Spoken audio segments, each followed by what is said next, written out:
the old and the new.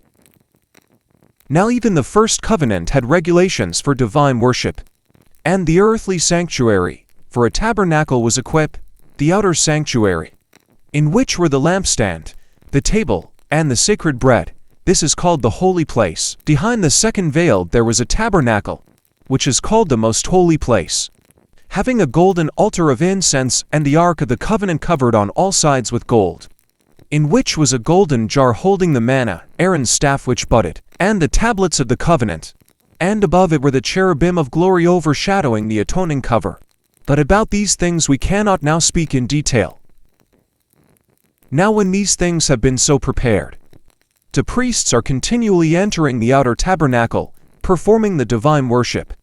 But into the second, only the high priest enters once a year, not without taking blood which he offers for himself, and for the sins of the people committed in ignorance. The Holy Spirit is signifying this, that the way into the holy place has not yet been disclosed while the outer tabernacle is still standing, which is a symbol for the present time. Accordingly both gifts and sacrifices are offered, which cannot make the worshipper perfect in conscience, since they relate only to food, drink, and various washings, regulations for the body imposed until a time of reformation.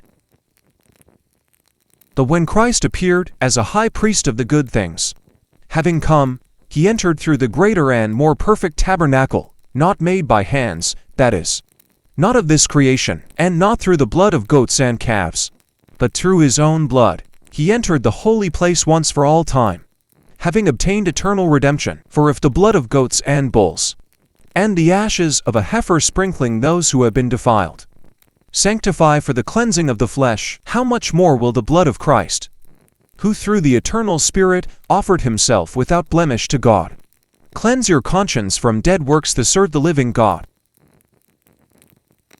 For this reason he is the mediator of a new covenant, so that, since a death has taken place for the redemption of the violations that were committed under the first covenant, those who have been called may receive the promise of the eternal inheritance. For where there is a covenant, there must of necessity be the death of the one who made it.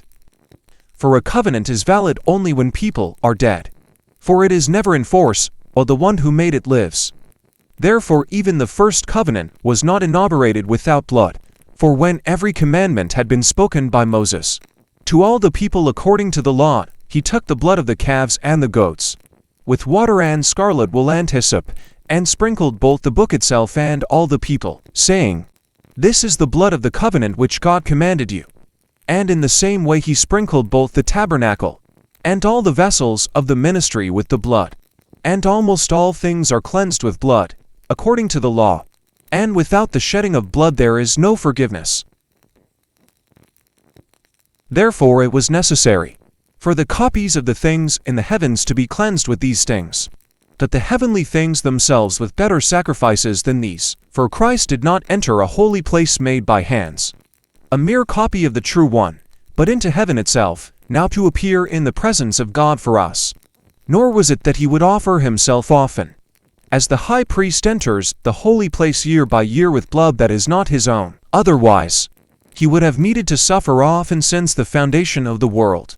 But now once at the consummation of the ages he has been revealed to put away sin, by the sacrifice of himself, and just as it is destined for people to die once, and after this comes judgment, so Christ also, having been offered once to bear the sins of many, will appear a second time for salvation without reference to sin, to those who eagerly await him.